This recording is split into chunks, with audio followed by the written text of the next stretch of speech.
The Wonderful Wizard of Oz by L. Frank Baum. Chapter 20. The Dainty China Country.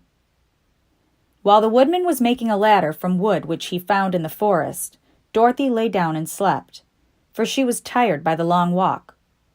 The lion also curled himself up to sleep, and Toto lay beside him. The Scarecrow watched the woodman while he worked, and said to him, "I cannot think why this wall is here, nor what it is made of." "Rest your brains and do not worry about the wall," replied the woodman. "When we have climbed over it, we shall know what is on the other side." After a time, the ladder was finished. It looked clumsy, but the Tin Woodman was sure it was strong and would answer their purpose. The Scarecrow waked Dorothy and the lion and Toto, and told them that the ladder was ready. The Scarecrow climbed up the ladder first, but he was so awkward that Dorothy had to follow close behind and keep him from falling off. When he got his head over the top of the wall, the Scarecrow said, "Oh my!" "Go on," exclaimed Dorothy.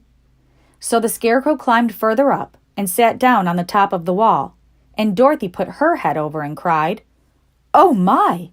just as the Scarecrow had done. Then Toto came up and immediately began to bark, but Dorothy made him be still. The lion climbed the ladder next, and the Tin Woodman came last, but both of them cried, "Oh my!" as soon as they looked over the wall. When they were all sitting in a row on the top of the wall, they looked down and saw a strange sight. Before them was a great stretch of country having a floor as smooth and shining and white as the bottom of a big platter. Scattered around were many houses made entirely of china and painted in the brightest colors. These houses were quite small, the biggest of them reaching only as high as Dorothy's waist. There were also pretty little barns with china fences around them, and many cows and sheep and horses and pigs and chickens, all made of china, were standing about in groups. But the strangest of all were the people who lived in this queer country. There were milkmaids and shepherdesses with bright-colored bodices and golden spots all over their gowns, and princesses with most gorgeous frocks of silver and gold and purple, and shepherds dressed in knee breeches with pink and yellow and blue stripes down them, and golden buckles on their shoes, and princes with jeweled crowns upon their heads, wearing ermine robes and satin doublets, and funny clowns in ruffled gowns, with round red spots upon their cheeks and tall pointed caps.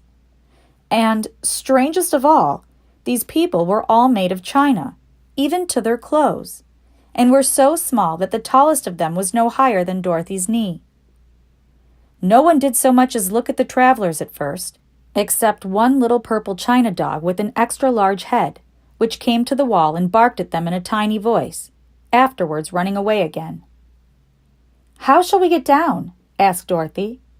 They found the ladder so heavy they could not pull it up, so the Scarecrow fell off the wall and the others jumped down upon him so that the hard floor would not hurt their feet. Of course they took pains not to light on his head and get the pins in their feet. When all were safely down, they picked up the Scarecrow, whose body was quite flattened out, and patted his straw into shape again.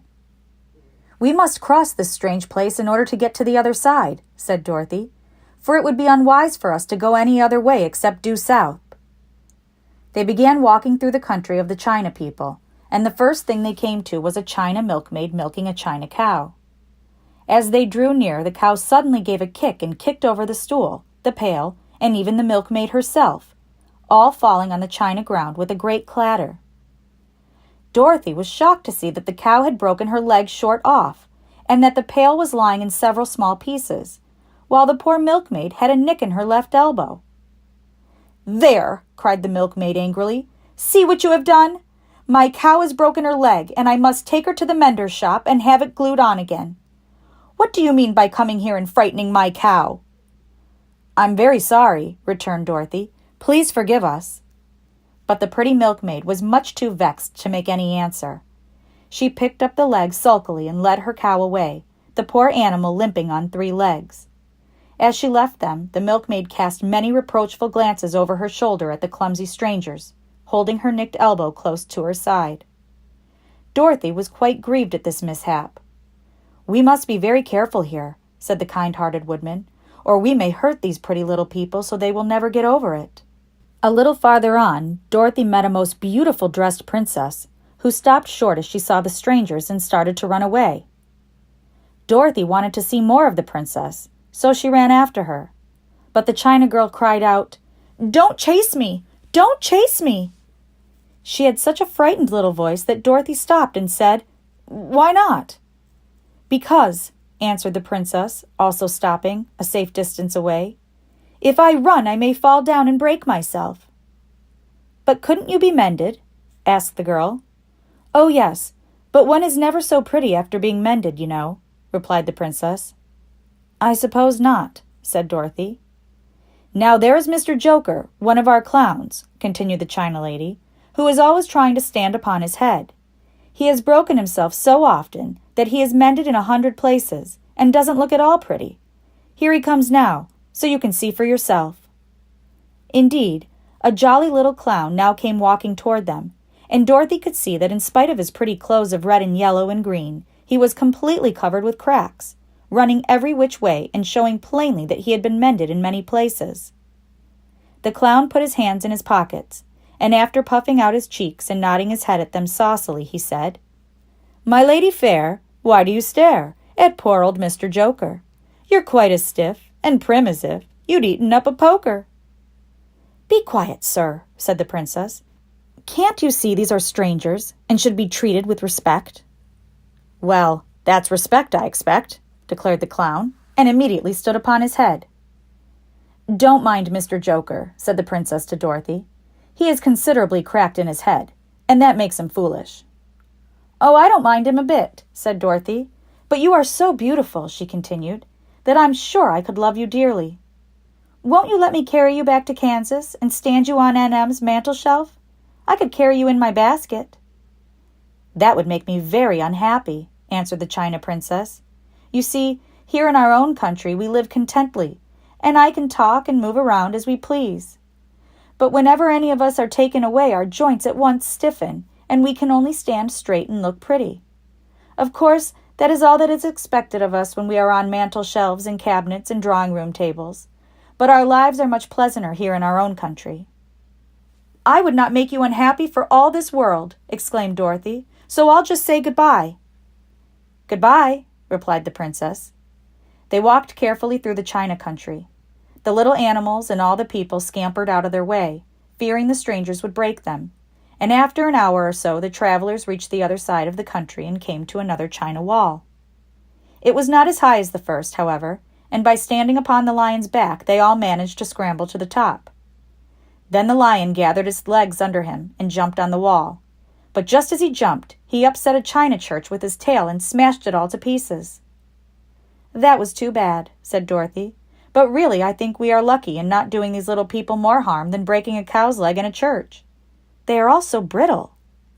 "They are indeed," said the Scarecrow, "and I am thankful I am made of straw and cannot be easily damaged. There are worse things in the world than being a scarecrow." Chapter 21. The Lion Becomes the King of Beasts. After climbing down from the China Wall, the travelers found themselves in a disagreeable country, full of bogs and marshes and covered with tall, rank grass. It was difficult to walk far without falling into muddy holes, for the grass was so thick that it hid them from sight. However, by carefully picking their way, they got safely along until they reached solid ground. But here the country seemed wilder than ever, and after a long and tiresome walk through the underbrush, they entered another forest, where the trees were bigger and older than any they had ever seen. "This forest is perfectly delightful," declared the lion, looking around him with joy. "Never have I seen a more beautiful place." "It seems gloomy," said the Scarecrow. "Not a bit of it," answered the lion. "I should like to live here all my life. See how soft the dried leaves are under your feet, and how rich and green the moss is that clings to these old trees. Surely no wild beast could wish a pleasanter home." "Perhaps there are wild beasts in the forest now," said Dorothy. "I suppose there are," returned the lion, "but I do not see any of them about." They walked through the forest until it became too dark to go any farther. Dorothy and Toto and the lion lay down to sleep, while the woodman and the Scarecrow kept watch over them as usual. When morning came, they started again. Before they had gone far, they heard a low rumble, as of the growling of many wild animals. Toto whimpered a little, but none of the others was frightened, and they kept along the well-trodden path until they came to an opening in the wood, in which were gathered hundreds of beasts of every variety. There were tigers and elephants and bears and wolves and foxes, and all the others in the natural history, and for a moment Dorothy was afraid. But the lion explained that the animals were holding a meeting, and he judged by their snarling and growling that they were in great trouble. As he spoke, several of the beasts caught sight of him, and at once the great assemblage hushed as if by magic. The biggest of the tigers came up to the lion and bowed, saying, "Welcome, O King of Beasts! You have come in good time to fight our enemy and bring peace to all the animals of the forest once more." "What is your trouble?" asked the lion quietly. "We are all threatened," answered the tiger, "by a fierce enemy which has lately come into this forest. It is a most tremendous monster, like a great spider, with a body as big as an elephant and legs as long as a tree trunk. It has 8 of these long legs, and as the monster crawls through the forest, he seizes an animal with a leg and drags it to his mouth, where he eats it as a spider does a fly. Not one of us is safe while this fierce creature is alive, and we had called a meeting to decide how to take care of ourselves when you came among us." The lion thought for a moment. "Are there any other lions in this forest?" he asked. "No, there were some, but the monster has eaten them all. And besides, they were none of them nearly so large and brave as you. If I put an end to your enemy, will you bow down to me and obey me as king of the forest?" inquired the lion. "We will do that gladly," returned the tiger, and all the other beasts roared with a mighty roar. "We will!" "Where is this great spider of yours now?" asked the lion. "Yonder, among the oak trees," said the tiger, pointing with his forefoot. "Take good care of these friends of mine," said the lion, "and I will go at once to fight the monster." He bade his comrades goodbye and marched proudly away to do battle with the enemy.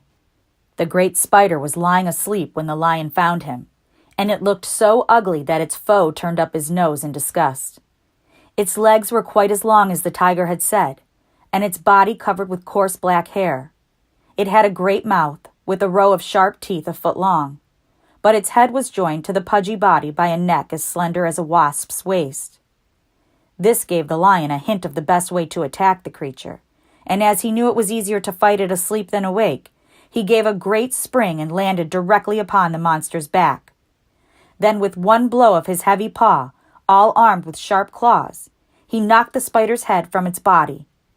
Jumping down, he watched it until the long legs stopped wiggling, when he knew it was quite dead. The lion went back to the opening where the beasts of the forest were waiting for him and said proudly, "You need fear your enemy no longer." Then the beasts bowed down to the lion as their king, and he promised to come back and rule over them as soon as Dorothy was safely on her way to Kansas.